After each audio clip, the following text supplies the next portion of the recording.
Hi everybody, how's it going? We're gonna continue with the AI Danger series, and today I would like to discuss the topic of intelligence explosion. You also may see it somewhere else as singularity. Whatever you choose for naming it is alright, but I'm gonna go by intelligence explosion. I think it better describes it.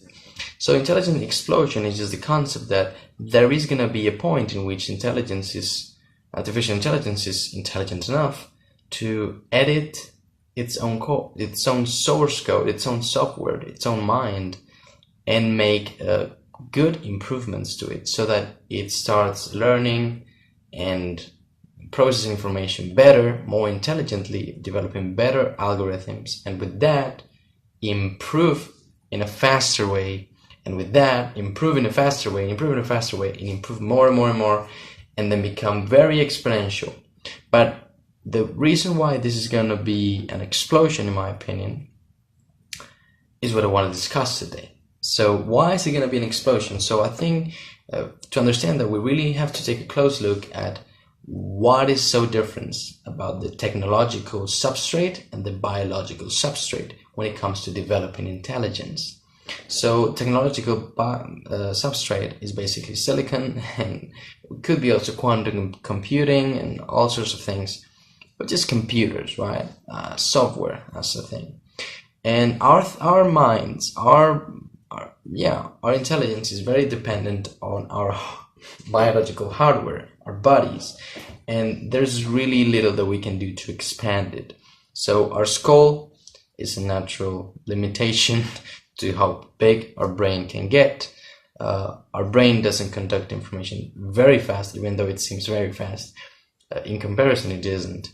And we also get very, very big problems when it comes to learning fast, communicating fast with other systems, like computer fast I'm talking about, calculating and remembering long streams of information. All those things are very hard for us, but our computers and our phones and all of these things already have the ability to do that 1,000,000 times better than we do. But the main thing that I think is going to be important for basically this explosion, for this to be explosively fast, is that computers and like silicon and technological circuits, like the connection, they conduct and process information at about 1,000,000 times faster than our systems do. So basically, it is reasonable to assume, I think, that they're going to be advancing intellectually and making intellectual work, which is just thinking and writing things and thinking and writing more things and deciding more things and trying more things and thinking about 1,000,000 times faster than we will. So that basically means that they're going to be making about more than 100 years of intellectual work in 1 human hour. That is a lot. If you're in 2019 and you give humanity just 100 years more, you wake up in a totally different world with vastly systems that are vastly more intelligent, at least in the technical sense, probably. But you also you can move it forward a little bit if you give it 1 day. 1 day of human just passes. A day passes so fast, right? So 1 day you give it to these machines, and it will probably make 2,000 years, more than 2,000 years of intellectual work. If you give it a week, it'll make 20,000, more than 20,000 years of intellectual work. So as you can see, it is very easy to see how such a machine, such a self-improving system could become a godlike creature in the course of maybe less than a week, very, very easily. Or at least unless there are some problems, like it just needs more power, more hardware, and that takes a few days or weeks to make. But in any case, it'll be making progress so fast that no amount of human effort and development can even imagine of competing with that. So what we're going to encounter is that maybe it's not going to be very fast before we can jump from stupid AI to a human level AI.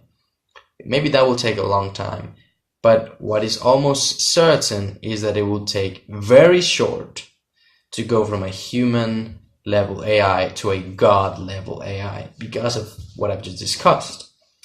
And this is the main interest of the series. You, of course, can deduce yourself what are the advancements that such a machine could make and how those could impact humanity or the machine itself.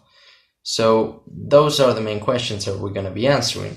What is going to happen when these gods come around? What is going to happen to our jobs?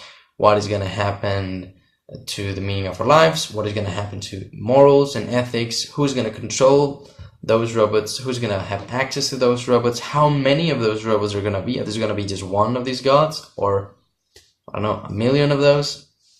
What's going to be their access to the information?